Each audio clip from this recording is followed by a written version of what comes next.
Hello नमस्कार किसान भाइयों। आज इस वीडियो में हम आपको बताएंगे कि गेहूं की फसल में हमें पहली सिंचाई कब करनी चाहिए और पहली सिंचाई करने के बाद में हमें कौन कौन से खाद और उर्वरकों को मिलाकर डालना चाहिए जिससे हमारी गेहूं की फसल की बढ़वार, फुटाव, हरियाली अच्छे से हो सके। आज इस वीडियो में मैं आपको ऐसे 3 खास उर्वरकों के बारे में बताऊंगा जिसको यदि आप गेहूं में पहली सिंचाई करने के बाद में डालेंगे तो आपके गेहूं के एक पौधे से अधिक कल्ले फूटेंगे, आपके गेहूं की ग्रोथ नंबर 1 होगी और आपके गेहूं की फसल का किसान भाइयों संपूर्ण विकास होगा।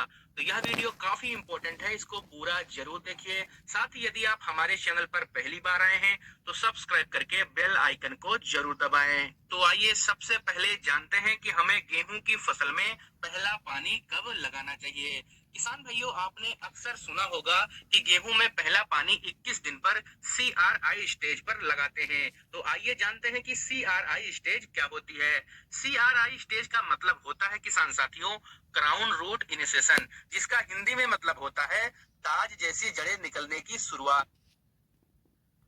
अब जब गेहूं की फसल हमारी 20 से 25 दिन के आसपास की हो जाती है तो पुरानी जड़ें जो है खत्म होने लगती हैं और नई जड़ें निकलनी शुरू हो जाती हैं। और यह जो जड़ें हैं किसान भाइयों जमीन की सतह से 2 से 3 सेंटीमीटर तक निकलनी शुरू होती हैं और यह जो जड़ें हैं वह ताज क्राउन जैसी दिखते हैं। इसीलिए हम इसे CRI स्टेज कहते हैं और इसी स्टेज पर किसान भाइयों हमें गेहूं में पहली सिंचाई करनी होती है। लेकिन जरूरी नहीं है कि आप गेहूं की फसल में पहली सिंचाई 21 दिन पर ही करें। आप अपने मिट्टी के अनुसार भी पहला पानी थोड़ा ऊपर नीचे करके लगा सकते हैं। मसलन किसान भाइयों, अगर आपकी जो मिट्टी है काफी हल्की है तो पहली सिंचाई आप 18 से 21 दिन के बीच कर सकते हैं। यदि आपकी मिट्टी बढ़िया है, अच्छी है, तो पहली सिंचाई आप 21 से 25 दिन के बीच में भी कर सकते हैं। यह एक सही समय माना जाता है।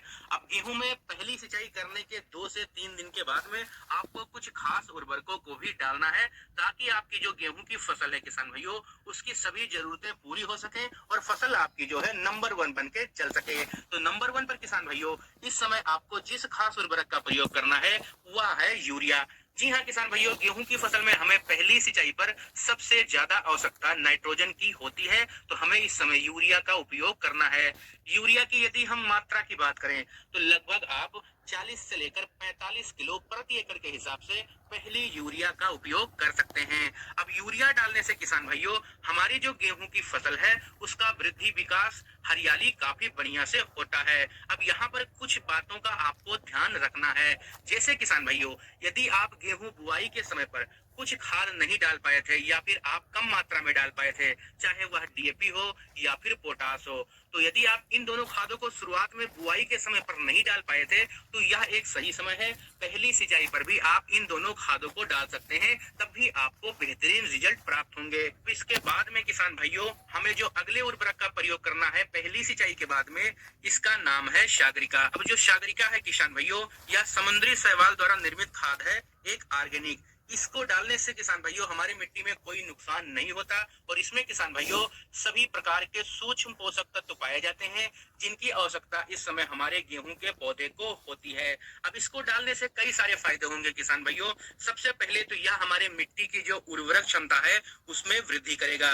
साथ ही हमारी गेहूं की फसल की ग्रोथ, बढ़वार बहुत ही अच्छे तरीके से होगी। मिट्टी में पहले से जो पड़े तत्व हैं किसान भाइयों यह उनको भी क्रियाशील करता है, जिससे जो पहले से जो खादें हमने डाल रखी हैं वह मिट्टी में दबी हुई हैं, वह पुनः हमारे गेहूं के पौधे को प्राप्त होने लगेंगी। इसके साथ ही पौधे की जो रोग प्रतिरोधक क्षमता है उसको बढ़ाता है, फुटाव, कल्ले अधिक बनते हैं, प्रकाश संश्लेषण की जो प्रक्रिया है उसको भी यह नियंत्रण करता है, गेहूं के जड़ों का भी विकास करता है। तो यह बेहतरीन खाद है, इसको आपको डालना है।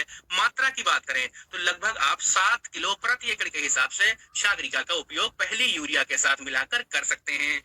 नंबर 3 पर सबसे अंत में आपको पहली सिंचाई के बाद जिस खाद का प्रयोग करना है इसका नाम है जिंक। यदि किसान भाइयों आपने गेहूं बुआई के समय पर जिंक का प्रयोग नहीं किया था तो पहली सिंचाई पर आपको इसका इस्तेमाल जरूर करना चाहिए। जिंक का गेहूं की फसल में किसान भाइयों बहुत ही महत्वपूर्ण रोल माना जाता है। यदि हम जिंक की मात्रा की बात करें तो जो 33% वाली जिंक आती है आपको उसका उपयोग करना है। मात्रा आपको लगभग 7 किलो प्रति एकड़ के हिसाब से लेनी है। अब आपको इसको अलग से डालने की आवश्यकता नहीं है, आप सागरिका के साथ में यूरिया के साथ में मिलाकर प्रयोग कर सकते हैं।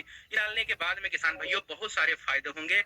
जैसे किसान भाइयों, यह हमारे पौधे में ज्यादा फुटाव, अधिक कल्लों की संख्या बढ़ाने में बेहद जरूरी है। यह गेहूं के पौधे की शक्ति एवं वृद्धि को बढ़ाता है, जिससे हमारा पौधा किसान भाइयों अच्छे से बढ़वार करता है, ज्यादा ग्रोथ करता है, अधिक मात्रा में फुटाव होता है। यह हमारी फसल में पीलापन दूर करता है। यदि आपकी जो फसल है दब रही होगी, थोड़ा कमजोर होगी, तो उसको यह बूस्ट करेगा, जिससे ग्रोथ अच्छे से होगी, अधिक मात्रा में फुटाव होगा किसान भाइयों।